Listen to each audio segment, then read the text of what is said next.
Only a human dared to kiss the alien princess with fiery skin. Beginning.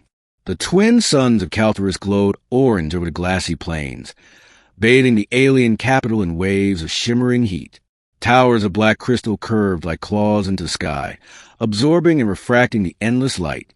To an untrained human eye, the city looked like a furnace built by gods. To Kieran Holt, fresh envoy from Earth's fragile alliance, it looked like a place he might die if he made one wrong move. Kieran wasn't a diplomat by training. He was a linguist, one of few humans capable of speaking Crixan, the guttural yet melodic language of the Pyrrhans. When the United Terran Assembly first made contact with the Pyrrhan Empire, every envoy sent to negotiate returned either burned, disgraced, or dead. Rumors spread of a princess born with fiery skin, whose temper decided the fate of entire worlds. And somehow, Kieran had been chosen to try again. The first audience was overwhelming. He walked through molten-lit corridors, guarded by warriors in obsidian armor, each bearing halberds that hissed with plasma fire. At the end of the grand hall sat Princess Sarahira of Pyrrha, her skin glowing faintly like embers beneath translucent flesh. Her eyes shimmered with molten gold. She did not sit upon a throne. She reclined upon a slab of volcanic stone that pulsed with heat, her long hair spilling like liquid flame. Kieran bowed, sweat already pooling at the nape of his neck. His diplomatic suit, built with reflective cooling fibers, struggled to withstand the chamber's sweltering air. "You are human," Sarahira said. Her voice vibrated with a timbre like molten metal being hammered. "The frail race. The soft ones. Why have they sent you instead of their warriors?" Kieran took a breath. He had practiced for this moment. Because words can burn brighter than weapons, Highness, and because only someone unarmed dares to come without fear. Her lips curved. Not quite a smile, but a flicker of interest. The guard stirred, but Sarahira raised a hand, and they stilled. "You speak Crixan with no stutter. Few of your kind survive the tongue without blisters." She rose, her heat intensifying, making the air ripple. "Perhaps you will amuse me before your death." Over the next weeks, Kieran was summoned daily to the princess's court. Sometimes he was tested with riddles in her tongue. Sometimes she demanded stories of Earth, oceans she could not fathom, snowfall that seemed like myth, the strange fragility of human bodies. At first, every word from him was met with derision or mockery, but Kieran noticed something in her questions, a deep loneliness. The Pyrrhan people revered their princess not only for her beauty, but for her curse. Her skin burned with living fire, too hot for any Pyrrhan to touch. Even her family, the royal bloodline, kept distance. Legend said that when Sarahira was born, the midwives who held her crumbled to ash in seconds. She grew up watched from afar, admired, feared, and utterly untouchable. Kieran learned quickly that when others tried to flatter her beauty, she scorned them. But when he spoke of solitude, of how Earth poets described longing for a single gentle touch, her burning gaze softened. One evening, after a long session of translation, she asked him directly, "Do humans truly embrace without pain?" "Yes," Kieran answered softly. "We crave it. A child is held at birth. Lovers hold hands beneath the stars. Even soldiers on the battlefield cling to each other for warmth. Touch is what makes us real." Her molten eyes dimmed to a deep, wistful glow. "Then your kind is blessed, for I shall never know such things." It was in that silence that something shifted between them. He no longer spoke only as a diplomat, but as a man reaching out to another soul locked away behind fire.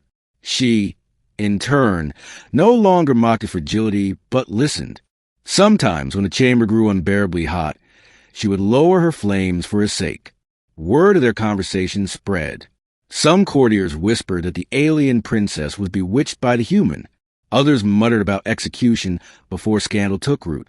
But Sarahira silenced them with a glance. The turning point came during the Feast of Embers, when the Pyrrhan court gathered to witness displays of flame dancing and molten duels. At the end, Sarahira rose, declaring before all, "I grow weary of warriors. Let the human show his worth." Kieran froze. The crowd roared with laughter. A duel? Against fireborn giants? he would be incinerated in seconds.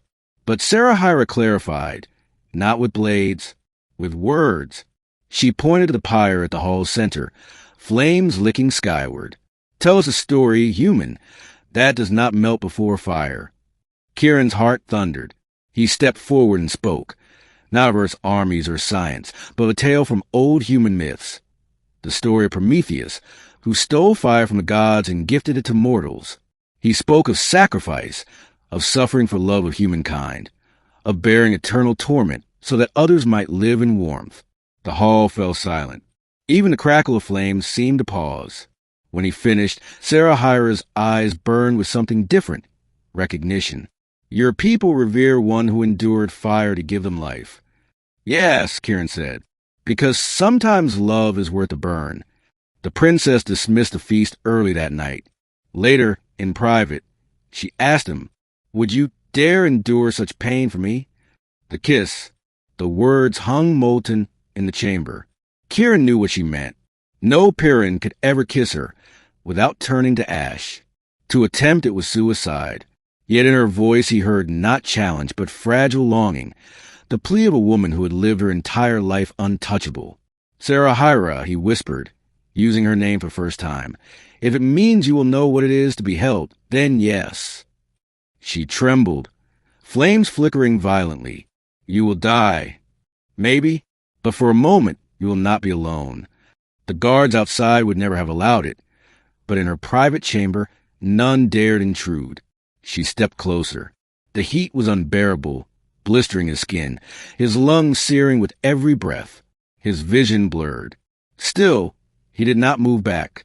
Her face hovered inches from his, flames roaring from her cheeks and lips. Last chance, human. Kieran closed his eyes, leaned in and pressed his lips to hers. Agony unlike anything imaginable tore through him. His flesh seared, nerves screamed, and the taste of fire consumed him. But beneath it all, for a heartbeat, he felt her trembling, not as a goddess of flame, but as a woman tasting touch for the first time. When he collapsed unconscious, the court expected to find ashes. Instead, Kieran lived. His lips were scorched, his skin raw, but he lived. And Sarahira, her flames had dimmed, for the first time in her life. Her fire had lessened in another's presence. She wept molten tears. Ending. The act sent shockwaves through the empire.